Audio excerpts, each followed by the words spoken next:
warahmatullahi wabarakatuh.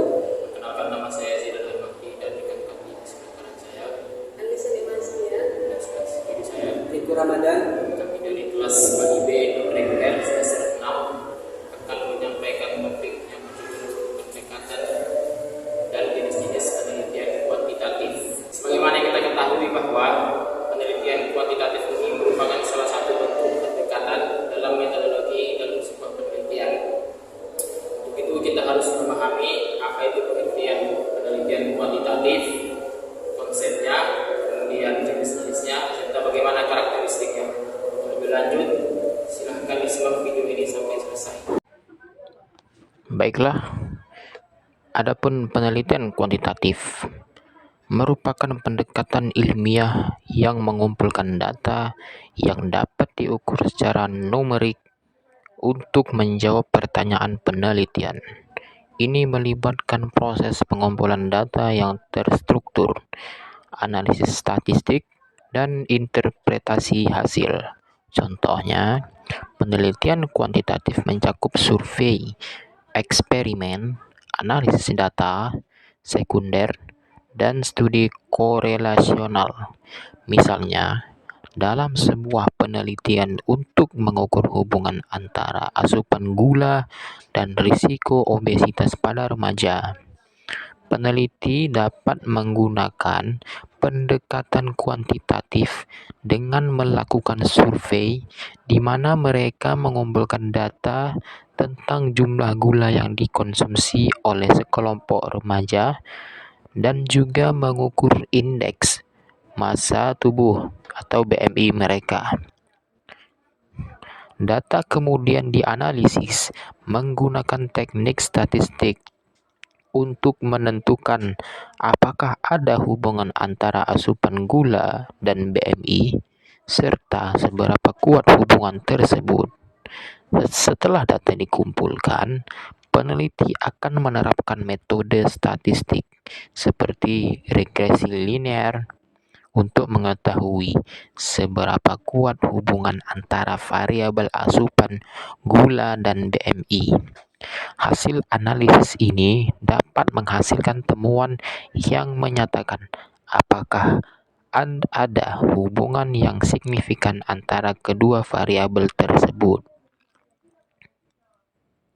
Misalnya, penelitian tersebut mungkin menemukan bahwa remaja yang mengonsumsi lebih banyak gula cenderung memiliki BMI yang lebih tinggi secara signifikan. Selain itu, penelitian kuantitatif juga memungkinkan untuk melakukan generalisasi dari sampel yang diambil ke populasi yang lebih luas. Dengan menggunakan teknik statistik tertentu seperti interferensi statistik, peneliti dapat membuat kesimpulan yang lebih umum tentang hubungan antara asupan gula dan risiko obesitas pada remaja secara keseluruhan.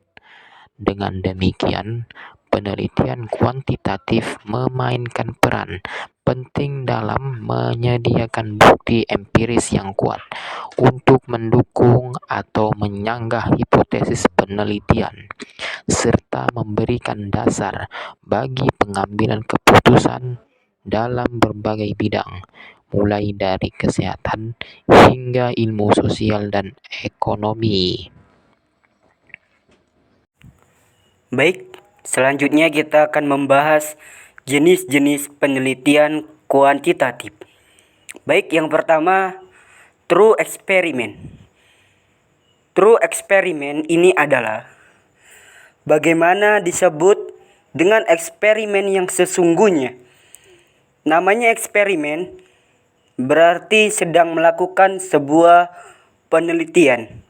Dan penelitian ini betul-betul mengkondisikan sebuah kelompok, mengkelompokkan kelompok tertentu untuk didapatkan hasilnya. Serta kita mampu dapat memberikan contoh sebuah kelompok, membentuk kelompok, dan tidak mengubah-ubah kelompok yang telah ada.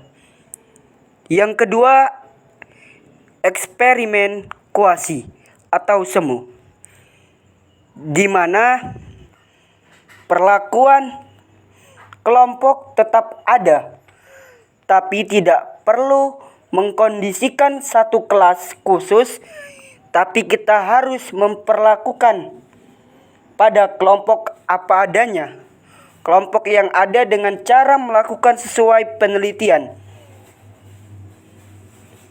atau variabel apa yang ingin diteliti.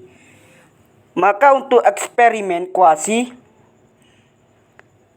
kita sebagai kelompok ada yang diperlakukan sebagai kelompok kontrol.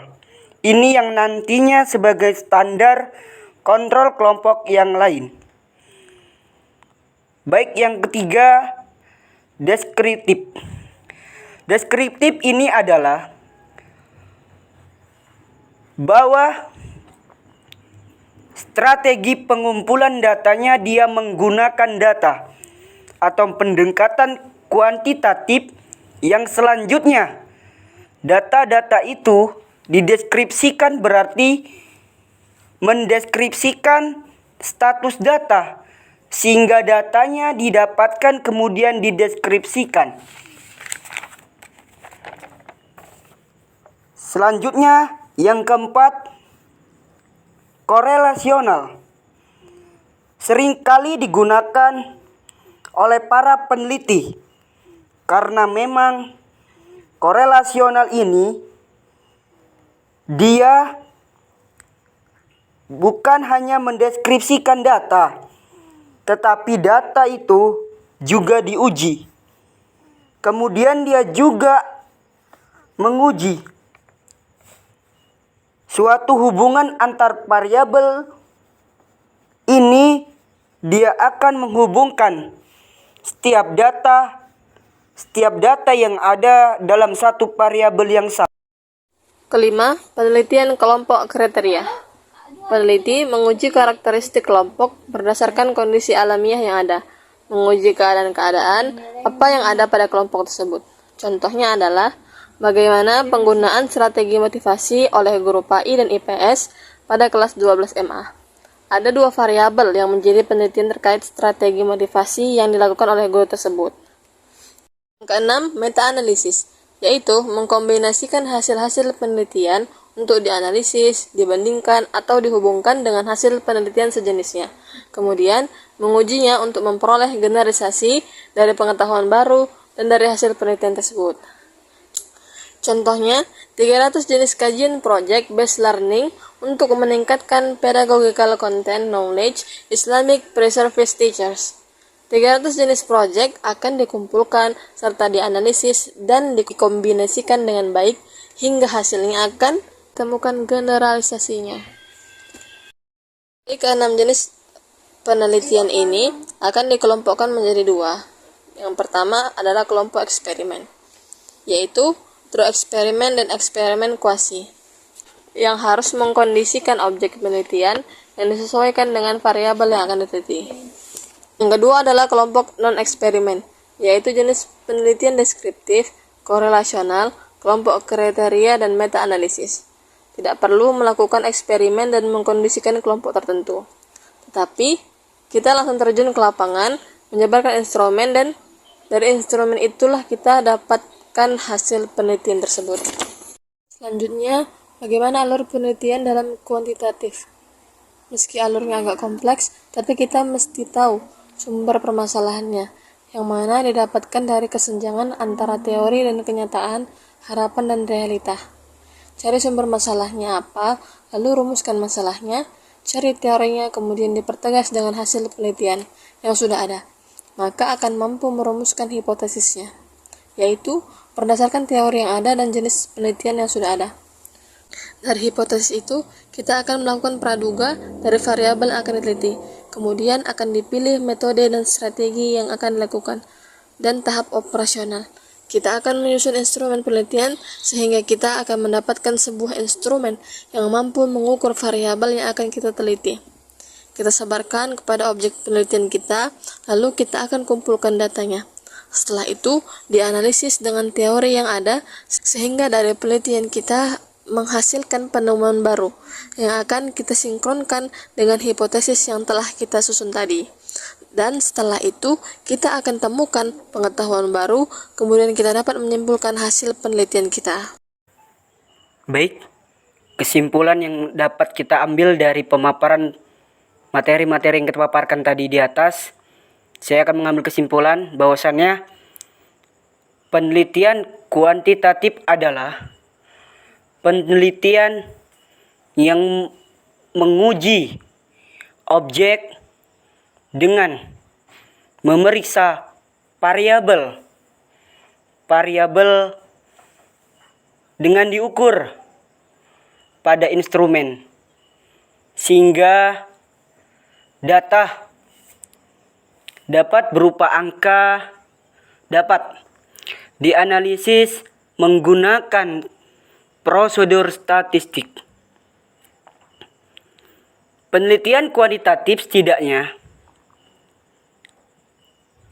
mulai dari awal persiapan kita harus siapkan teorinya.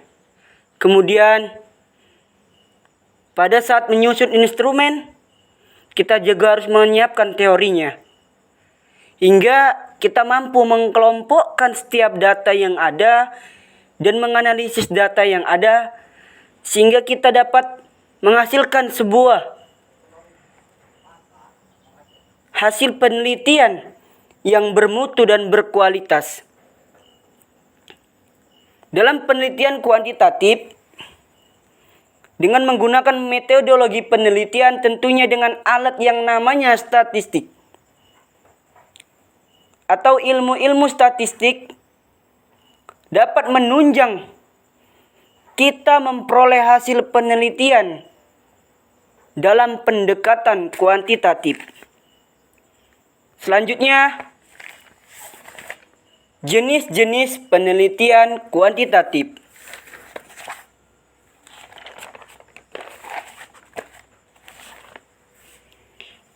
Yang pertama, true experiment. Dapat kita simpulkan bahwasannya true experiment ini adalah perlakuan atau random kelompok berdampak pada faktor variabel, menguji sebab dan akibat. Yang kedua, eksperimen kuasi. Dapat kita simpulkan bahwasannya eksperimen kuasi adalah perlakuan kelompok yang ada sebagai kelompok perlakuan atau kontrol. Yang ketiga, deskriptif. Dapat kita simpulkan bahwasannya deskriptif adalah strategi pengumpulan data, mendeskripsikan status data, dan menentukan hasil data yang sesuai. Yang keempat ada namanya korelasional. Korelasional adalah bukan hanya mendeskripsikan, tetapi juga menguji variabel yang ada. Yang kelima ada namanya kelompok kriteria.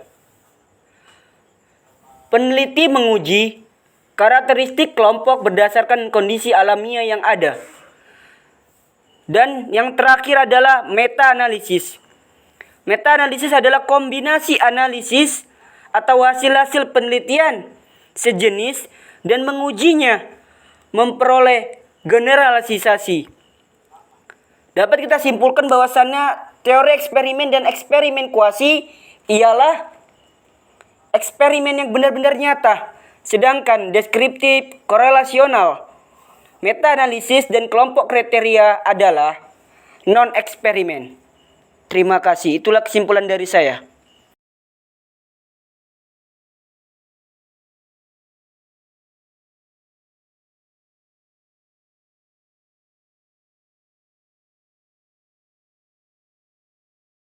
Ya, demikianlah penyampaian